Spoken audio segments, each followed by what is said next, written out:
کەریم کابان بەهۆی ئەو دوو گۆرانیەوە بەڕاستی ناو و شوهرەیەکی کەی پەیا کرد تیپی مۆسیقای سلێمانی گەیانیە و حاڵەتە جنا خۆلەوە پێشوازم بیسی گۆرانی هەیە لیزاعی کوردی بڕاب کە تاکوتەرا خەڵکە ئەیزانی کەریم کابان هەیە یان نا بەڵام گۆرانی نییە کەریم کابان زیاتری هەیە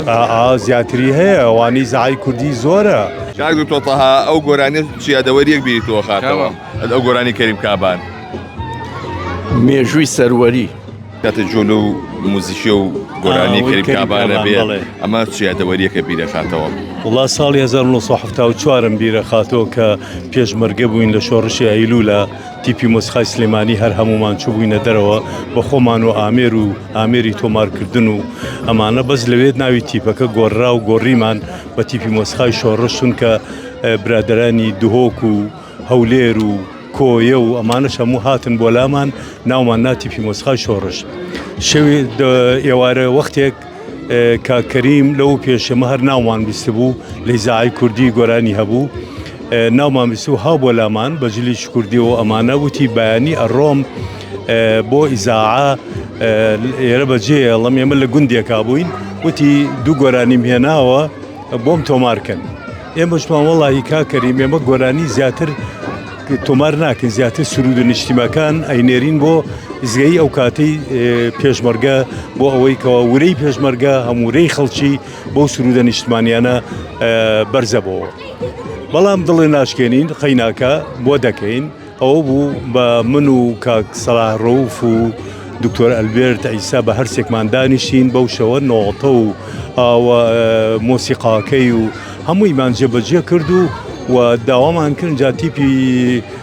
مۆسیقای شۆڕش هەموو ئەوانەی کۆی و ئەوانە هاتن و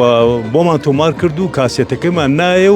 و دەستی کرد بە بڵاوکردنەوە لە ئیزگا لەکوێ تۆمارکردنەکەتان کرد لە دەیەک بووناوی وەسان بوو هەروە تۆمارێکی ئاعتیادی کاسێتی دەبڵ کاسێت هەبوو جاران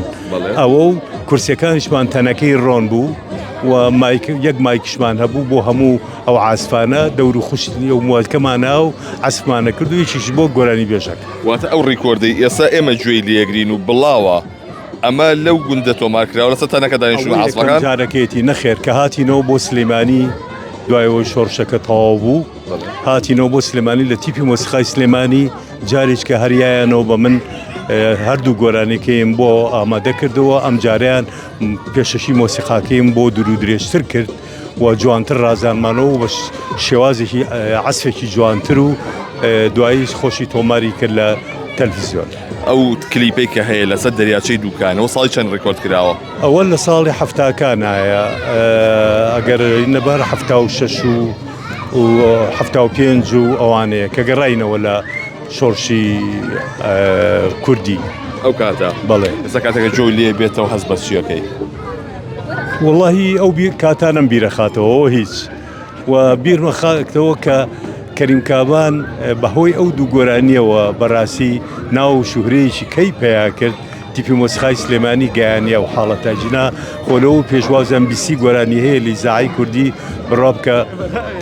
تاکوتەرا خەڵکە ئەیزانی کەریم کابان هەیە یان نا بەڵام گۆرانی نییە کەریم کابان زیاتری هەیە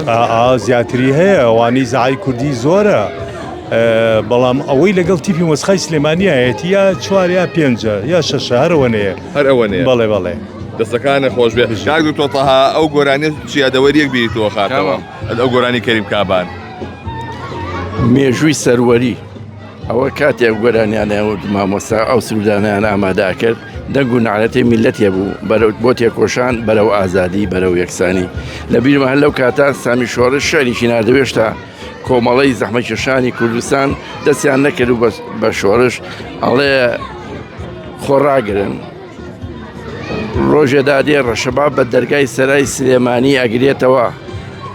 کڵپەی شۆڕش و ئازادی هەموو کوردستان ئەتەنێتەوە ئەم گۆرانیانە ئەو یادگاری شۆڕژێرانەمانە خانەوە بین مامۆسایەکی بوو لەو قارەمان و شۆڕژێرانەی کە بە چەک و کەمان و دەنگ و ئاوازە ئەو شۆڕشیان بەرپا کرد و ئەم میلەتیان گەیانە کەناری ئارامی واتایەوە بەس وەکو بابەتی شۆڕژێڕی جۆتان لێگرتووەکو بابەت دڵاری نەبووە دڵاریش بەشێکە لە ژیان